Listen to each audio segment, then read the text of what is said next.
Hello and welcome to this week's edition of Newsgram. Today, you're going to meet an amazing woman named Anne Angelo. She's a very brave woman. She escaped France back in 1941. France was a very different country back then. In 1941, the Nazis occupied northern France and France's Atlantic coastline, all the way down to the border with Spain. It was a significant portion of the country, and she lived in an area called the Forbidden Zone. It was an area that Hitler and the Nazis had cordoned off, and they were using it as a springboard to invade Britain. Annie is no longer with us, but thankfully, she took the time to write down her experiences way back in 1949. She died in 1999, and then COVID came along 3 years ago. And I was just rummaging through stuff, and I came across a briefcase full of her manuscript. That is Hugh Hyland, Annie's son, who recently published her manuscript with the help of Ex Libris. Now, it contains a very detailed account of her life. Here's Hugh with a quick overview of his findings. It was divided into 2 sections. The first section was her being brought up in Scotland in the 1920s and having to escape from the clutches of her wicked father to France as a governess in the 1930s. And then the second genre was her actually being in the northwest of France in the 1940 to 41.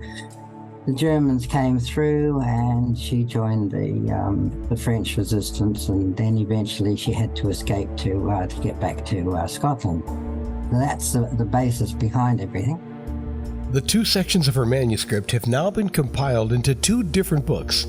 The first one is called A Sprig of White Heather and a Scottish Lass.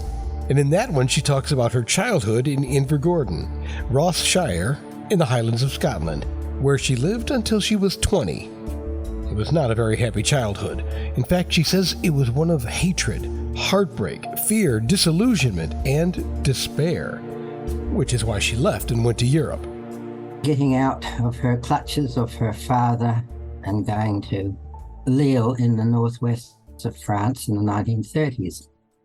And for a moment, all seemed right with the world. She enjoyed France, and it was there that she fell in love. In a rather unusual way. One evening, she was in a motor accident. She got run into by a British Army vehicle, and that's where she met Gerald. She fell in love with him then, and he was around, and while the Germans were still on the other side of the border. But then he had to get back to England once the Germans crossed over and the British withdrew. And she was left stranded there. She tried to get out, but she was unsuccessful.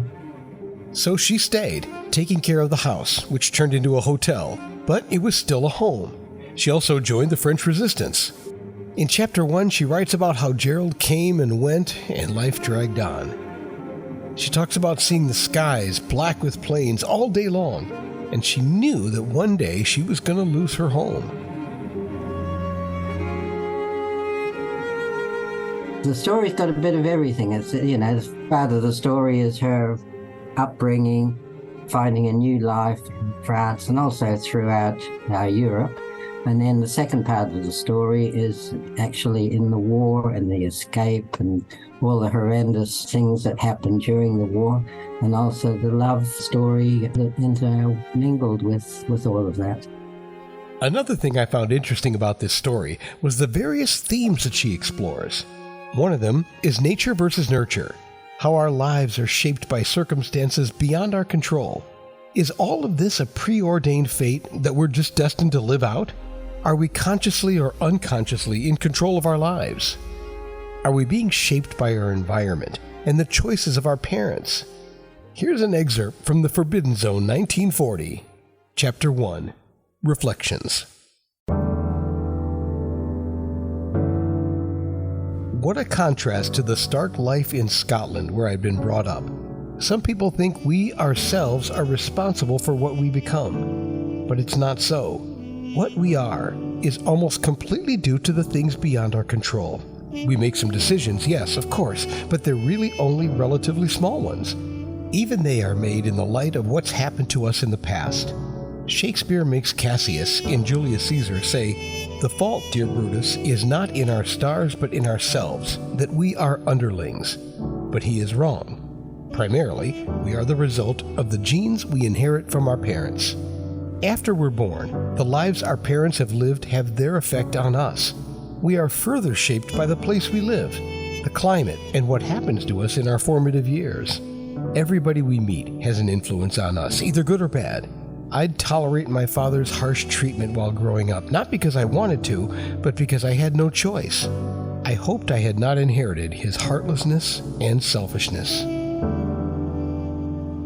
She had pluck, she had courage, she was a survivor. She could sort of manage to survive and not give up. So that was one thing. Another theme was the love in the first part, the first few months, where she and Gerald were getting very, very close together before he had to disappear.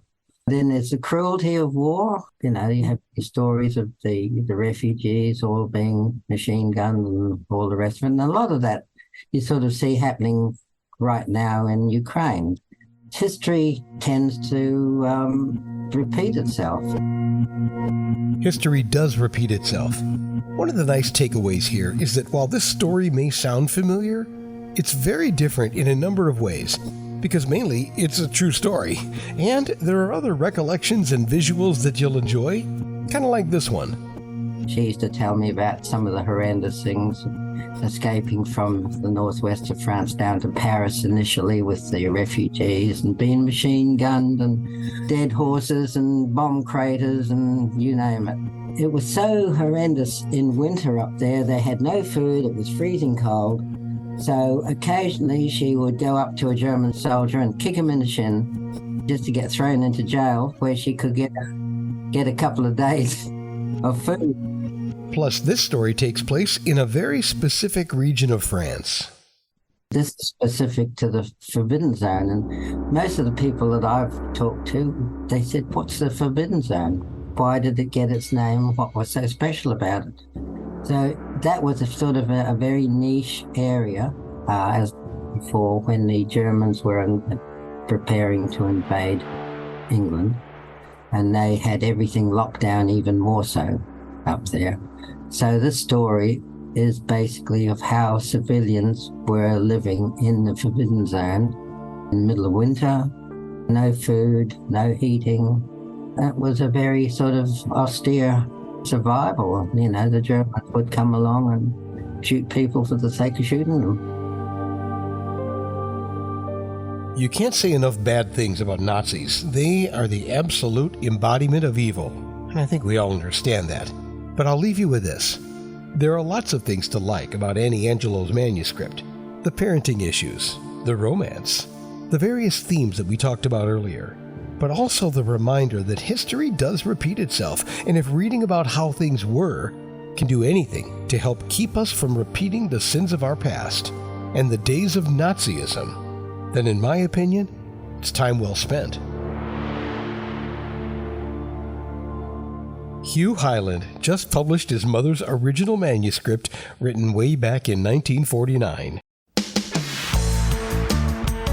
It's available in 2 different books, A Sprig of White Heather and a Scottish Lass, and the most recent, The Forbidden Zone 1940. For anyone interested in history, or the German occupation during World War II, or how a young lady was able to survive the hardships and cruelty of war. And that will do it for this edition of Newsgram from webtalkradio.com.